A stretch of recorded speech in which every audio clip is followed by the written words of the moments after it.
friends, and welcome back to my channel. My name is Maria and this is Siempre Infinitos DIY. Today I want to share with you how I made these adorable bunnies for Easter. So with that being said, let's begin. So the first thing I'm going to do is make sure that the clay is well conditioned. When you pull your clay and it looks like this taffy, it means that it's well conditioned. If you pull it and then it rips on you, then that just means you just need to condition a little bit longer. So when I make a little head or face, I like to use a molding tool, and that just to print a line on there. Don't worry, it's going to disappear, and that's just to help me know where I'm going to place the eyes, and also this way it will not be crooked or anything like that, because I have made some before in the past, and without printing the line in there, it's just the eyes are crooked. So anyway, so now that I have his little nose, again, I'm using my tool, and this is just to mark where his nose is going to be at, and I'm making like little prints, I guess, on each side where the nose is at, just because that's where I wanted to make it look like his whiskers are going to be growing. So now that I have his nose in there, I'm going to be making his little mouth, and I'm just going to make like a U, and then I'm just going to put the little pink in there so that can be his tongue. So when it comes to using foam clay, this is the type of clay that I like to use, because as of right now, I have yet not had any issues with it regarding that it's dry, or because it's always already well conditioned. I really don't have to sit there and condition it for a longer period of time. So this is my go-to clay as of now. I mean, I have not, like I said, I have not come across, so I'm hoping that I still continue to be lucky. Now, again, like I stated earlier, if you do get a batch that is slightly dry or what have you, you can always add a little bit of water, and then just continue conditioning, and that should help you out. I know one time, because I work, I like to take my clay with me to work with me when I have like a break or what have you, and I just like to condition it. I have noticed that there have been times where I left my clay in my car, and I guess because me living in Florida probably is the reason why it gotten softer, where I had clay that was hard and what have you. So it does depend on the humidity, it depends on room temperature and what have you.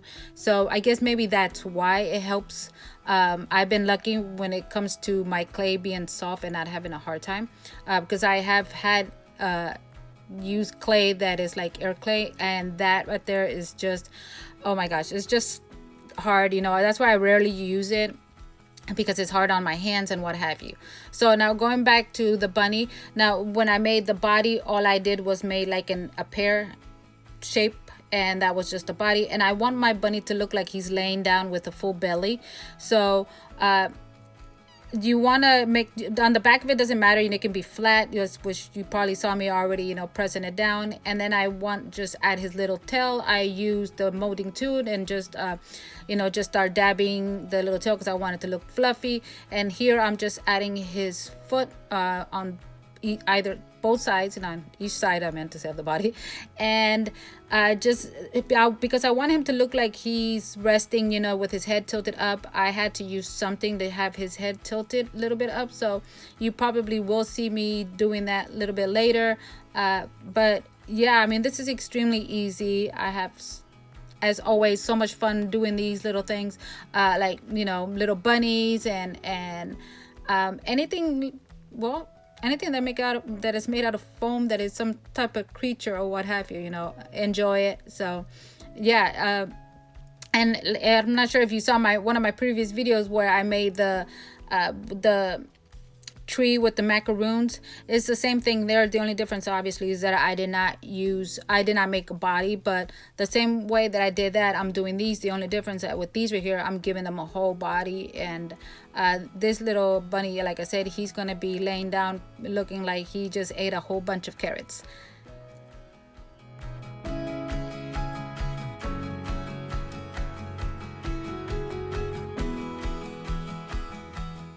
So now I'm gonna just sit him to the side and make sure that he dries up before I continue with him. The next thing I'm gonna be doing will be the bunny standing up, And this bunny, you know, the same way I did the first one, I'm doing the second one. The only difference is that with his body, instead of being flat in the back, which really doesn't matter, it's totally up to you, I'm not going to be flattening it. So when it comes to his little legs and feet, all I did is just make sure that both the clays were the same length, and then rolled it back and forth, and then just started shaping the letter L, and that would be his little foot. And then I'm just gonna add one to each side, and then add his arms after that, and he will be done. So I did not show you how I made his face because, or his head, because obviously you already saw that. So now I just want to show you how simple it is to make a standing bunny as well. So I want to take this opportunity to give a big shout out to all of my new subscribers. Thank you so much for subscribing to my channel. Also to the subscribers that have been following me for a bit now. Again, you know, I cannot appreciate you enough, you know, for continuing to support my channel, for your lovely comments always, you know, for following me, and for continuing to inspire me to continue with this channel of mine. Again, thank you so much, guys. I really appreciate every single one of you. If I could give each one of you a hug, I would, but because I can't, I'm gonna air hug you. Okay, so this part is optional. If you choose to use a pair of scissors, the only thing I'm doing here, instead of using the molding tool, is just making sure that the lines stay in there. And I mean by staying in there that they do not disappear, because I did notice that since I have my fan running, the lines that I was using, the lines that I used, that I made using the molding tool, disappeared. So again, this is optional. So now that I have both of his hands done, and all I need to do next is make some little carrots for him, as well for the little guy that is resting.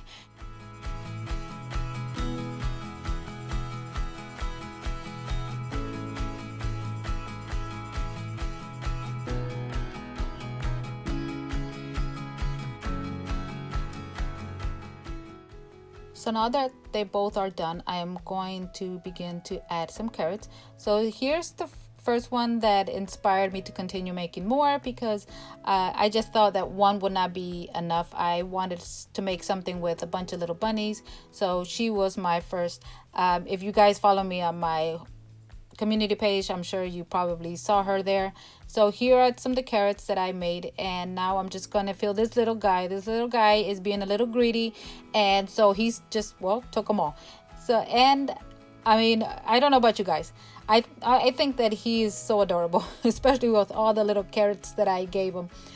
So yeah, I mean, as you can see, this is how easy this was to make, you know. So now the only thing is I'm trying to decide what should I do with them. Should I add them to, should I make like a big cake, or should I go ahead and add them to an ice cream? Here is how they look all by themselves. I mean, even by themselves, I think they look adorable. So yeah, as you can see, this is the end of the video, and thank you so much, guys, for stopping by. Thank you so much for your lovely comments, and until the next time, my friends, stay safe, be kind, bye.